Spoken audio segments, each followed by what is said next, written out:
Doctor साहब बहुत शुक्रिया आपके वक्त के लिए। सर सबसे पहले तो मैं आपके साथ कुछ स्टैट्स शेयर कर लेती हूँ। हम आए रोज एक ब्रेकिंग अनाउंस कर रहे होते हैं कि पाकिस्तान स्टॉक एक्सचेंज जो है वो नई बुलंदियों को छूता हुआ नजर आ रहा है और नफ्सियाती हद को अबूर कर गया है। मुझे ये बताइए, एक तरफ ये आदादोशुमार है, दूसरी तरफ कुछ वो स्टैट्स हैं जो कि पाकिस्तान स्टॉक एक्सचेंज मार्केट हमें देती है, इसका फायदा आखिर हो किसको रहा है? क्योंकि जिनको होना चाहिए उन्हें तो मिल नहीं रहा। थोड़ी सी आप ही हमें बता दें कि हाँ ये लोग हैं जो कि बेनिफिशियरी हैं, इन्हें इतना फायदा हो रहा है, ये आम आवाम के फायदे की बात नहीं है।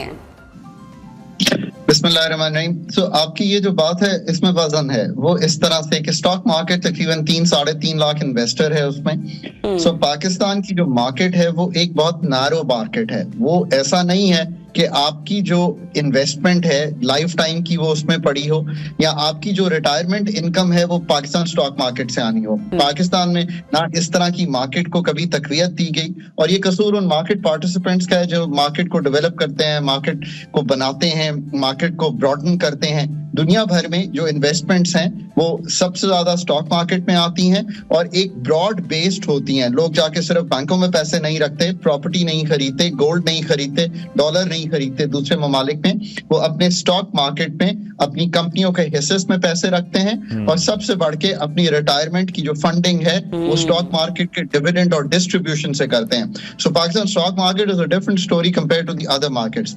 Having said that, Pakistan stock market में जितनी भी डेप्थ है उसके मुताबिक जो पेट्रोलियम कंपनीज हैं, जो बैंकिंग कंपनीज हैं, फर्टिलाइजर कंपनीज हैं, इन सब ने अच्छा परफॉर्म किया। 3.5 लाख पार्टिसिपेंट्स हैं, 40,000 की मार्केट थी। Tail wind because of the IMF programme, सस्ते हिस्से और थोड़ी सी इकोनॉमी की जो इंडस्ट्रियल रमक है, जो एग्रीकल्चर रमक है, जो इनिशियल साइंस हैं कि मार्केट को वो तकवीयत दे रहे हैं। इनिशियल साइंस यही है कि एक रिकवरी, मैक्रो स्टेबिलिटी की तरफ जा रहे हैं। आपने देखा ना, डॉलर अब उस तरह ऊपर नीचे नहीं जा रहा। ये तो आपको भी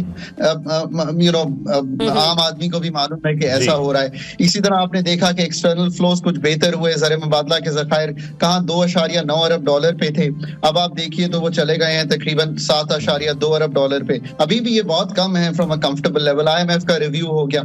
सो ये सब चीजें इन हिस्सेस को जो सस्ते थे एक तकवीयत दे रही हैं। जो आप कह रही हैं जो मेन स्ट्रीट है पाकिस्तान की, उसकी एक फर्क स्टोरी है।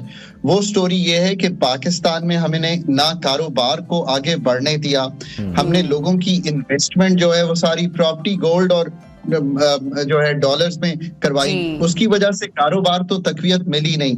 हमने एग्रीकल्चर में जो 95% छोटा एग्रीकल्चरिस्ट है उसको कभी सपोर्ट नहीं किया, ना फाइनेंसिंग में सपोर्ट किया, ना ही हमने उसको मैकेनाइज करने में सपोर्ट किया, ना अच्छा बीज दिया।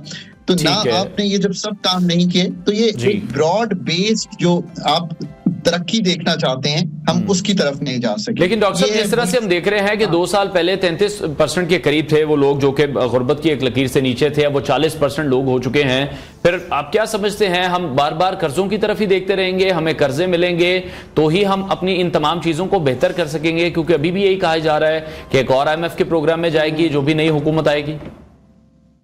एक तो पावर्टी पे ये बात करता चलूं कि इसके आदादो शुमार तो ऐसे नहीं आते, ये मॉडलिंग की बेस पे हम कहते हैं कि जो हमारे पास आदादो शुमार है हम उनको आगे प्रोजेक्ट करते हैं। पर इसमें कोई शायद गलती भी नहीं है, इसलिए कि जहां पे ग्रोथ नेगेटिव रही है पिछले साल, इन्फ्लेशन पिछले साल से लेके अब तक, आपने अभी का भी फिगर सही दिया, वो बढ़ी हुई रही है, तो लोगों को ऑन द एवरेज तकलीफ हुई है, और जो बिल्कुल वल्नरेबल सेगमेंट्स थे उनको ज्यादा तकलीफ हुई है। पर हमने साथ साथ ये भी किया है, मैं हमेशा कहता हूं कि हमने क्या क्या ख्याल रखे वो भी याद रखने चाहिए, कि हमने 467 अरब तक अपना इनकम सपोर्ट प्रोग्राम बढ़ाया। ये उन्हीं लोगों को हम सपोर्ट करने की कोशिश कर रहे हैं कि जो 3 वक्त का खाना नहीं खा सकते, तो तीसरे वक्त का खाना जो है हम उनको दे दें। हम उनको पावर्टी से तो नहीं निकाल रहे ये पैसे देके, पर हम ये सपोर्ट दे रहे हैं। देखिए, अगले 5 साल आप अपने मुल्क के डिफाइन कीजिए कि आप क्या करना चाहते हैं। IMF का जरूरी है, इसमें कोई शक नहीं है। बाकी जो काम मैं आपको कह रहा हूं, पाकिस्तान में अगर वो नहीं करेंगे तो हम कभी भी इतनी बड़ी पॉपुलेशन को इस मुश्किल से निकाल नहीं। अच्छा सर, एक तरफ तो वो है जो कि आर्टिफिशियल तरीके से हम लोगों को स्ट्रेटेजीज मतलब जो है ना आर्टिफिशियल इंटेलिजेंस के थ्रू बनानी पड़ती हैं। दूसरा हम ये देखते हैं कि कुदरती आफात जो है वो भी पाकिस्तान की इकोनॉमी पर बड़ा असरअंदाज होती हैं। 2022 में आने वाले तबाहकुन सैलाबों के बाद आलमी सतह पर हमने देखा कि मतलूबा इमदाद ना मिलने से पाकिस्तान को मुतासरीन की बहाली का सामान कर्जे लेकर करना पड़ा। ये जो अभी रिसेंटली आपने देखा ना कि कॉप कॉन्फ्रेंस हुई है पाकिस्तान के लिए, ये कॉप कॉन्फ्रेंस कितनी मददगार साबित हो सकती है, क्योंकि इससे पहले भी हुई है लेकिन उसमें बहुत ज्यादा खातिर खां नताइज हमें उस तरह से नजर नहीं आए। वो अलग बात है कि पाकिस्तान को प्रायोरिटी लिस्ट में रखा जरूर गया था। पाकिस्तान जो कंट्रीब्यूट करता है ग्लोबल वार्मिंग में वो बहुत ही एक छोटा सा हिस्सा है, और जितना नुकसान हमने उठाया है वो बहुत बड़ा है। हम ये कोशिश कर रहे हैं दुनिया को बराबर कराने की कि इस नुकसान की जो तलाफी है करने के लिए हमारी मदद की जाए, और ये एक बहुत बड़ी रकम है जो उनसे मांग रहे हैं। अब ये भी याद रखिए कि दुनिया ने आपको 10-11 अरब डॉलर कमिट तो किया था ना जेनीवा में, अब उसका फॉलो अप भी आपको करना है ताकि आप वो पैसे ला सके। पहले तो वहां से शुरू करेंगे, जो पैसे कमिट हुए थे उसमें से कितने आए हैं, नहीं आए तो उनको फॉलो अप करें, और फिर COP28 में अगर आप गए हैं तो आपने नए पैसे जो हैं उनका जो इजरा हुआ है उसको फॉलो अप करना है। पर तीसरी ये बात है कि जो काम भी जिंदगी में करना है, मैं तो इसी में बिलीव करता हूं कि वो अपने जोरे बाजू पे करना है। अपने मुल्क को रीडिजाइन कीजिए ताकि वो ग्रीन इकोनॉमी की तरफ भी जाए, और ऐसा ना हो कि दरियाओं के दरमियान में होटल बनाए। मतलब इसको भी अपनी समझ लगाइए, अपने रूल्स एंड रेगुलेशंस को ठीक कीजिए सो दैट आप एनवायरमेंटली साउंड इकोनॉमी जो है वो क्रिएट कर सकें। अब ठीक है, तो डॉक्टर साहब आजकल हम जो शोर सुन रहे हैं 20 से 25 अरब डॉलर का अमारात की तरफ से जो कहा जा रहा है कि इन्वेस्टमेंट की जाएगी, इस इन्वेस्टमेंट को आप किस तरह से देख रहे हैं? सरमायाकारी को किस तरह से देख रहे हैं? शॉर्ट टर्म होगी, लॉन्ग टर्म होगी, इसके क्या असरात होंगे पाकिस्तानी मईशत पर?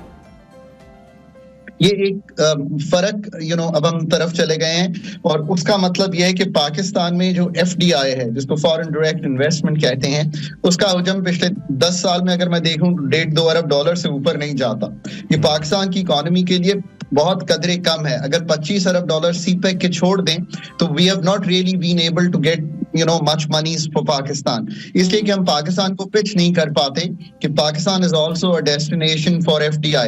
अब सारी दुनिया यही जानती है कि IMF के 23 प्रोग्राम है, उसमें मुल्क फंसा हुआ है, और अपने अंदरूनी मामलात, पॉलिटिकल भी, इकोनॉमिक भी, सोशल भी, उनके जो फंडामेंटल मसाइल हैं इन तीनों सेक्टर्स के, ये हम हल नहीं कर पाते। इट इज टाइम कि पाकिस्तान के जो पॉलिसी मेकर्स हैं, जो बड़े हैं पाकिस्तान के, बड़ों से मेरा मतलब है जो थिंकर्स हैं, उनको सोचना चाहिए कि अपनी थिंकिंग क्रिएट करें, और ये जो FDI है जरूर आनी चाहिए पाकिस्तान में। जो डोमेस्टिक इन्वेस्टर है उसको भी पैसे डालने चाहिए। इनिशियल लेवल पर देखना यह है कि रीफॉर्मेट करने की जरूरी है हमारे इकॉनमी के स्ट्रक्चर को। बहुत शुक्रिया आपका डॉक्टर खाकान नजीब साहब, अपना वक्त दे रहे थे। और वही मेरा और अनवार का एक दूसरे से सवाल ये होता है, जब हम लोग स्टॉक एक्सचेंज मार्केट की खबर अनाउंस करते हैं, होना की ये दसो पाकिस्तानी अवाम तक कब तक कुछ समरात शुरू होंगे, लेकिन फिर वो हमें डॉक्टर साहब ने क्लियर कर दिया कि कुछ अलग अलग मसाइल हैं जो अलग अलग तरीकों से डील किए जाएंगे। ब्रेक लेते हैं, ब्रेक के बाद आपको दोबारा ज्वाइन करें। Stay tuned Pakistan.